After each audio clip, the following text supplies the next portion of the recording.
Hi everyone, welcome to today's video. My name's Stephanie and today I'm going to be reviewing my not so little Cirque haul from Beyond Polish. Well, I did grab a couple of other extra kind of polishes and body care things which I will be talking about, but it is mainly Cirque. And for full disclosure, I am an affiliate with Beyond Polish, but they did not send any of this to me. I purchased everything myself. I don't even know if they know I'm doing a video, so just letting you all know this is all me. So I know some of you might be like, girl, why? Because if you don't know, last year Cirque removed me from their affiliate program and also their PR list, so I haven't been reviewing them on my channel, but I still wanted to pick up some of my top favorite shades of the collections they have released throughout the year, just to see if they really were worth it. I feel like this video is already super long, so I will talk more at the end. As always, timestamps for everything are in the description box, but for now, let's just get into the swatches. So first, I have a couple of Vice shades that I picked up. The first one here is Boozy Brunch, which is a neon coral. This one originally came out in 2018, so it was way too early before I got into Cirque, but it's been one of those shades that I always wanted to get my hands on. I just love a neon coral like this, especially for summer. And as expected with Cirque's Vice Cream kind of formula, it is just incredibly pigmented, super full coverage even on the first coat, and it builds up perfectly in just two.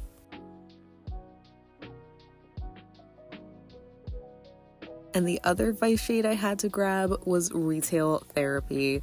I was so annoyed when I saw that this one was coming back because I have been begging for it to come back. So it's similar to Boozy Brunch in that way. This one is also another re-release where it originally came out in 2020. And just like the last shade, this had a beautiful, flawless formula on the first coat alone. It's a little bit see-through-ish where you can, kind of see my visible nail line, but still very creamy, so I would call it fully opaque in two coats. While I do love the color, I think I would say that it is a bit darker in real life.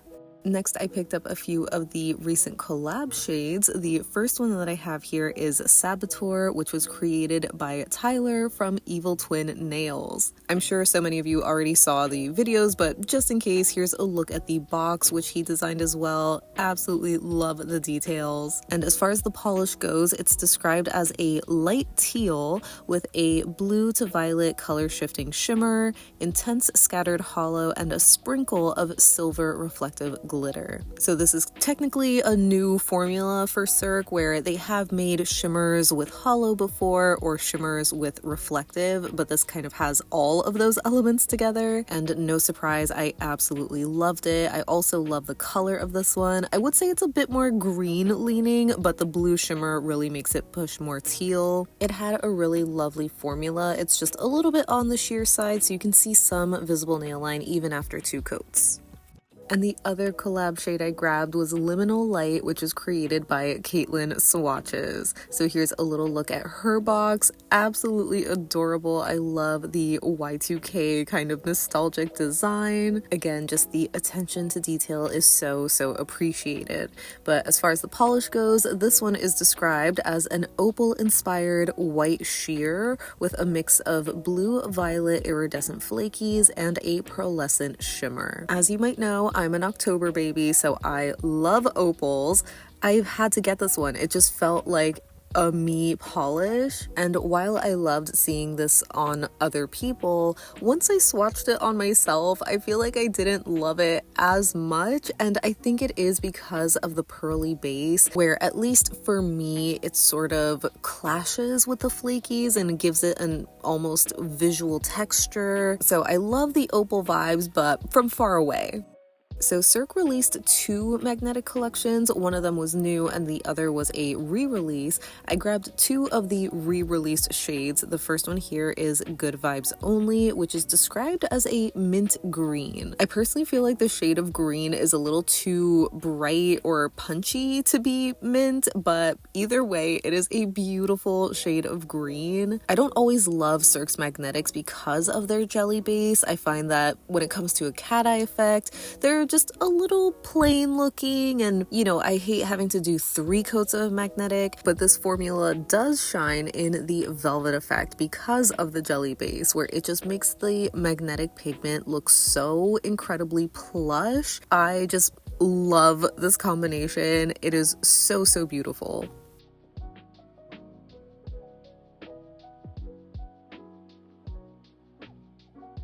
And the other magnetic that I grabbed was Mind Over Matter, which is the sky blue from the Aura collection. I absolutely love this color. I feel like, you know, I've been saying it for a while now on my channel that I've just been wanting these brighter colored magnetics. I have so many black based ones or just darker bases in general, and seeing these brighter colors just makes me so happy. So I was pretty excited to see them re-release the Aura collection just so I can grab these other 2 shades that I was missing. I was pretty tempted by some of the newer shades, but ultimately I thought that this shade of sky blue was just incredibly unique to my collection.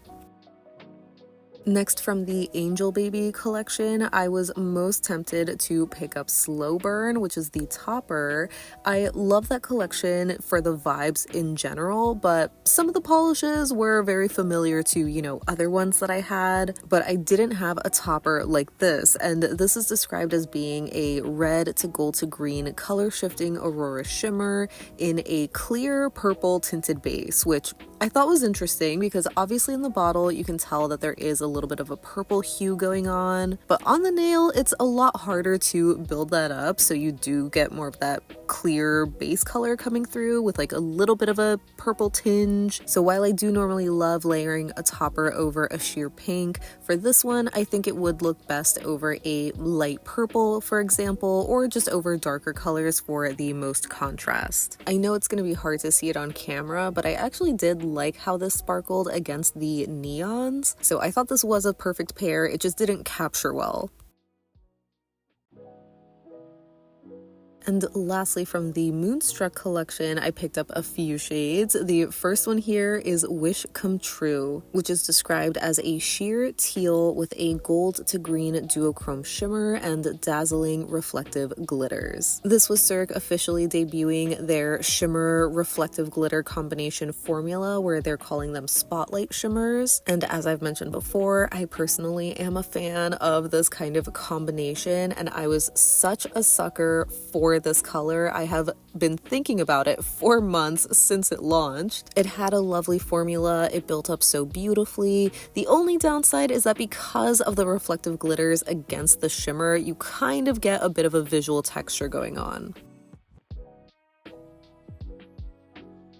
I also had to pick up the new jelly that they had released, which was Midnight Jelly, and it's simply described as a dark blue jelly. I initially wanted to grab this to sort of round out or complete my Cirque jelly collection, but I kind of forgot that by this point I already destashed a couple of other shades, so I still don't have the full complete collection, but I still thought it was worth grabbing because I just loved this tone of dark blue, and I thought it was different enough compared to Indigo, which I will be showing later. As expected with other Cirque jelly kind of formulas, it was very easy to work with. Not the most even coverage by any means, where I think on the second coat it was still pretty patchy in some spots, so I would recommend just doing a third coat for this.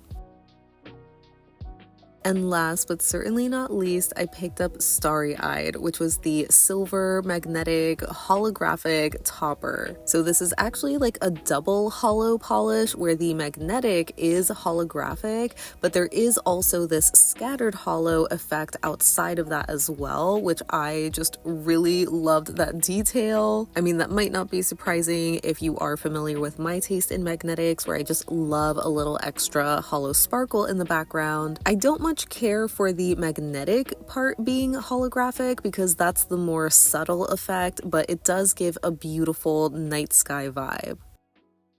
Then for some of the extras that I grabbed, the first one that I have here is Color Club's Age of Aquarius. And I picked this up specifically to see if it would be a dupe for this other polish that I'll be sharing later.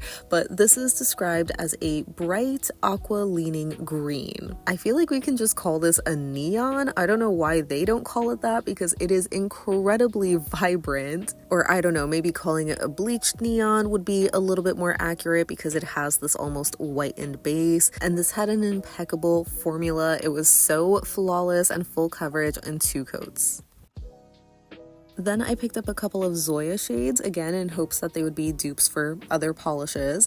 The first one here is Evvie, and this is described as a dark smoky gray with strong teal green undertones. I thought that was such an interesting way to describe the shade. I mean, I can definitely see the smoky green combination. I feel like this honestly borders on being a camo or army type of green. I really love the color, and the formula on this was okay. I mean, obviously I got stuck with the skinny brush, so the application wasn't the best, but it did even out beautifully in 2 coats. And in a similar vein, I grabbed Zoya's Noot, which is also described as a very dark gray cream with strong blue-green undertones. I thought the description was so funny because of this being described as having blue-green undertones versus teal undertones like the last polish, but teal is blue-green. So they're basically being described the same way, but Noot is definitely a lot darker, and I would say even more grayed out and a little bit less green. I feel like even on camera it's just looking so dark that you are losing all the green color there is, but hopefully you'll be able to catch it later in the comparison portion. And while I do love the color in the end, I did also notice that this dried down significantly darker than what you see in the bottle. This next shade is probably the most random addition to my haul because I just saw that it was on sale. I saw the name and I was like, yeah, I need to try this. This is China Glaze's Aut-um. I need that. And it's described as a deep mulberry wine with brown undertones and a color shifting shimmer going from green to gold. I don't even know what collection this is from or even what year it came out, but yeah, I just really loved this shade. I love that mulberry base color. Unfortunately, I feel like this one was another one that's picking up darker than how it is in real life, where you're kind of losing the mulberry color. And the last polish that I grabbed is KBShimmer's Baking Spirits Bright, which is a frosting white crully filled with red and green metallic micro glitters. I feel like this is one of those shades that has been on my wish list for a couple of years, but I would just never commit to getting it because I try not to get a lot of the very holiday specific type of polishes because they're all so tempting and so pretty, but they just take up more room. So, you know, I try to stay strong and avoid them, but after so many years, I can only stay so strong. I needed to add this to my collection. Now getting into comparisons, we're starting with Boozy Brunch and looking at it next to Game Over and Day Tripper. Game Over is another previous Vice shade that is more of like a neon red. Mine is a little bit faded, but it's still just a lot darker. I would say Day Tripper is much closer in color, though it's not as neon as Boozy Brunch. And I also wanted to show it next to ILNP Summer and Dimension Nails Longnose Hawkfish, which I honestly thought that Boozy Brunch is going to be a dupe for this shade, so that was another reason I wanted to get it, just to see for myself. It's definitely much closer to the Dimension Nails than to the ILNP. That one has a little bit more of a peachy orange color versus coral, but I think my Dimension Nails unfortunately has faded a little bit. It's not quite as neon as Boozy Brunch. Next for Retail Therapy, I thought the closest other Vice pinks that I had in my collection were Road Rage and Shopaholic, but those two are on opposite ends of the spectrum. Road Rage is more of a red hot pink and Shopaholic is obviously a more cotton candy pink, so they are far from dupes. And I also wanted to show it next to Cirque's Blushing Queens and ILNP's Vaporwave. Blushing Queens was just another dark hot pink sort of shade, but that one's a little too dark and not neon. Vaporwave is a neon, but that one's more red pink, similar to Road Rage. I think other neon hot pinks like Cracked Sandals Required or ILNP's two-piece are a little bit closer to the color of Retail Therapy, but they are not dupes either. If anything, I would say the ILNP and Cracked are more similar to each other than to Retail Therapy. Unfortunately, my next clip where you see the polishes on my nail, it's not fully color accurate specifically for Retail Therapy. I feel like it looks more of a strawberry pink color, but it's more blue toned and darker in real life. And here it is next to Holo Taco's Icon on Board from their anniversary collection this year. That one is a bright hot pink, but not a neon. And again, Retail Therapy is just not color accurate here. It's cool tones similar to Holo Taco, but a much more vibrant shade. Next for Liminal Light, I knew I had to show this next to Mooncat's Curiosity's Prey. And I figured I could also show it next to Mooncat's Moonjelly, which is another white, ethereal, ghostly jelly with flakies. But that one has more of a purple blue shimmer and flaky combination. The flakies in Curiosity's Prey are definitely closer to Liminal Light, and they both have a more similar milky white base. The main difference again is that Liminal Light has that more pearlescent shimmery base. Next for Saboteur, I knew I had to show this next to Kokomo from the California Dreamin' collection last year, and the only other close teal that I had was Prism's Made You a Mixtape, but I think I would say that one is closer to Kokomo than Saboteur. Saboteur has a more green kind of base color. It's a little bit less teal compared to the other two, and it also has a vibrant blue shimmer while the other two are more pinky copper. And here it is next to Holo Taco's Funny Feeling. I thought it was the closest to a shimmery teal from Holo Taco that I had. This one though is obviously much more blue leaning. I think on camera it reads more like a true blue, but in real life I would say it's very teal, at least in the cold state because this is a thermal. Moving on to Good Vibes Only, I wanted to see how this compared to Soda Shop, which is another light green magnetic from Cirque. That one has the holographic magnetic pigment though, so it's a little different visually. And once I got in Good Vibes Only, I realized that it might be kind of close to Bee's Knees Bog Dweller, which I'm so happy that I picked up. Thank you to all of you who reached out to me letting me know it was coming back. I think I would say that one is a little bit closer than Soda Shop because that one's a little too light, but Bee's Knees has an even smoother, finer magnetic pigment. I'm showing them unmagnetized here, by the way, so hopefully you can see that Bee's Knees looks almost like a metallic. And then here with the cat eye effect, you can see the base colors underneath, and Bee's Knees is definitely a couple of shades darker. Next for Mind Over Matter, I don't have another light blue magnetic like this, so I figured I could just show it next to a couple of light ILNP shades that I thought were kind of close. The first one was Low Rise, but that one's a little too light, and this next one is Snowkissed, which is kind of similar in tone, maybe more of a cornflower blue instead of sky blue.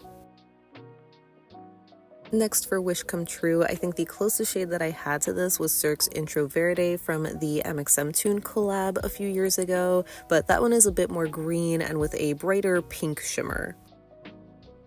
Finally, for Midnight Jelly, here it is next to Indigo Jelly, which is the other very dark blue jelly from Cirque. In the bottle, they might look pretty similar, but you definitely can tell a difference in their color. Whether you do 1, 2, or 3 coats, Indigo just has that more vibrant sort of shade to it. Midnight is like a little bit dustier, I guess. Maybe a little bit darker too.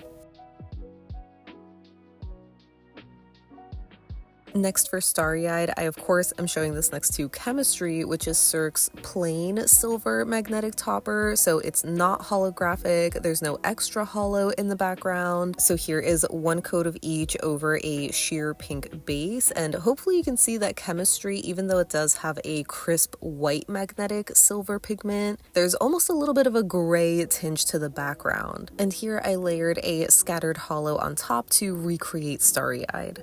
So as I mentioned, I picked up Age of Aquarius to see if it would be a dupe for this Color Club Charlotte Russe kind of collab shade, but unfortunately it's not close. And for reference, here it is next to Holo Taco's David's Teal, which is a true teal cream. Again, Age of Aquarius is more minty green in color. So that made me think of Cirque's High Roller, which is another Vice shade, I think from last year. And seeing them in the bottle, I thought these were going to be exact dupes, but Age of Aquarius is actually even brighter. I don't think High Roller has faded at all, but it just doesn't have that whitened base to it. So then that made me think of ILNP's Minted from the Heatwaves collection, but that one has an even stronger white base, giving it a more bleached neon look. Next for Evvie, I was really hoping that this would be a replacement for Ella Mila's Bon Voyage, but I didn't realize just how different the undertones were in here. I still think Evvie is beautiful, but I just don't think it's a close enough alternative. And I thought since Evvie had that grayed out blue-green color that it might be similar to Cirque's Rockaway, but it's far too dark. Moving on to Noot, I wanted to show this next to Holo Taco's Born Ugly and ILNP's Truffle, but hopefully you can tell that Noot is kind of the in-between of these shades, though I would say it's much closer to Truffle, where it's more grayed out. It doesn't have as much of a yellow undertone as Born Ugly, so yeah, not dupes. And lastly, for China Glaze's Aut-um, I Need That, I thought the closest shade that I had in my collection was Mooncat's Forbidden Fruit, which is a magnetic, but I'm showing it unmagnetized. It has a burgundy sort of base color with a very strong greenish shimmer. The Mooncat was surprisingly sheer on the first coat, but on the second coat, especially when I move my nail away from the lighting, you can see that the base colors look pretty similar, but the Mooncat shimmer stands out a lot more. And lastly, I picked up a couple of body care products from Cuccio, which I've never tried before. I've always been tempted by their cuticle oil scents because they just sound really good, but I have so many cuticle oils already, so I figured I can grab some other products that, you know, sounded just as yummy. So I picked up their extra fine sea salt scrub and the non-oily hydrating butter. Both of these are in the same scent, which is pomegranate and fig. Starting with the sea salt scrub, I do really like this. Granted, when it came in, it was delivered kind of during like a heat wave, so it was a little melted. I had to, you know, mix it in a little. So I'm not sure how the texture or consistency is like supposed to be, but it does feel very oily to me, which I do like when it comes to, you know, using it all over my body. But the major con of this being so oily is that I don't think it's great to use on your feet unless you have like a little shower bench or a mat, just something that's a little bit more grippy, because otherwise it's just maybe a little dangerous considering how slippery it can get. But other than that, I do really love this one. I think it smells divine. I get more of the pomegranate scent from the scrub, but funny enough, from the lotion or the butter, whatever it's called, this one has a much softer scent, which I don't love so much. I'm not sure if it's supposed to be the fig. I mean, I'm assuming so, right? Because it's supposed to be pomegranate and fig, but I feel like to me, it almost smells like baby powder or something. It's just very, very light and soft. And even the lotion itself, I mean, it's described as non-oily and hydrating. It is a very lightweight kind of lotion, which is okay. Like personally, I think I prefer a more thicker, nourishing kind of lotion, but this still is really nice to just use like all over, you know, and especially, you know, paired with the scrub, I feel like the scent is so long lasting and I personally really like it. I don't know how much I would like it if it was in something sweeter, like they had, I think, a vanilla scent, so maybe I wouldn't go for that, but I feel like this was such a nice lightweight combo. Nothing super impressive necessarily, where once I finish the lotion, I probably wouldn't rebuy this one. If anything, I would be more tempted to rebuy the scrub. So that wraps up my Beyond Polish haul. As always, I can't wait to hear what you think of everything that I picked up. Let me know if you picked up some of these shades or others from the previous Cirque collections throughout the year and how you felt about them. Did you love them? Were you disappointed in them? Because overall, I wasn't disappointed in anything that I picked up, mainly because I'm very familiar with Cirque's formulas and finishes and know what to expect, especially because I am also always watching review videos on them, so you know, I know what to expect, especially when it comes to like colors and accuracy in that way. I think if anything, I was the most wishy-washy over Starry Eyed, the topper, because ever since it came out, I thought it was so pretty because it just had that extra dainty hollow sparkle in the background, which I usually love when it comes to magnetic polishes. And for a while, I completely forgot that this had that hollow magnetic pigment, which, you know, is not usually my favorite because it is always very subtle when it comes to the hollow effect. Even trying it out, you know, during my swatches, I feel like you didn't get a strong hollow effect there. It just looked like a silver topper, but you know, with the hollow in the background. So once I did get it, I was like, you know, maybe I shouldn't have gotten it. I could have easily like recreated it, but seeing my comparison to my recreation attempt of, you know, using a dainty hollow over Cirque's chemistry, I feel like they do look very different, where I ended up liking and appreciating Starry Eyed more. So it was a little bit of a roller coaster of like deciding how I felt about it, but overall I think it is very pretty, even though again it does have that magnetic pigment that isn't my favorite, because if I didn't mention it, it is one of those that like fades over time. And I wouldn't say I have any regrets from anything else that I picked up, maybe with the exception of the Color Club, just because I was specifically hoping that would be a dupe for the one like unnamed shade I have in my collection, but it's completely different. And if anything, it's, you know, similar enough to some other shades I already have, like the Cirque or ILNP. And as far as the Zoya creams go, even though those weren't dupes, I still am very happy with those shades specifically. I feel like those are very different to the greens in my collection. So yeah, overall, I was really happy with the shades that I picked up, whether they were on my wish list for a while now or just, you know, kind of random additions that I added last minute, which I don't know if I had mentioned, by the way, when I picked all of these up, most of them were on sale. I believe most of them were 30% off. I don't remember like the exact summer sale that Beyond Polish was having, but most of them were on sale. A couple of them weren't. So I did end up doing 2 orders so that way I can use my code on the polishes that were not on sale. But that's basically why I picked up so many things and went a little crazy. It was, you know, a sale. But yeah, like I mentioned, I am an affiliate with Beyond Polish. So if you are interested in grabbing anything from their website, I will have my affiliate link in the description box down below, as well as my affiliate code, which if you use, it saves you 10% off of your order while giving me a small commission. So as always, a big thank you to all of you who do use it and support me and my channel that way. But even if you don't plan on grabbing anything, I of course would love to know any and all thoughts you have down below so we can chat about it. But thank you so much for hanging out with me today. I hope you have a great rest of your day, and I'll see you in the next one. Bye!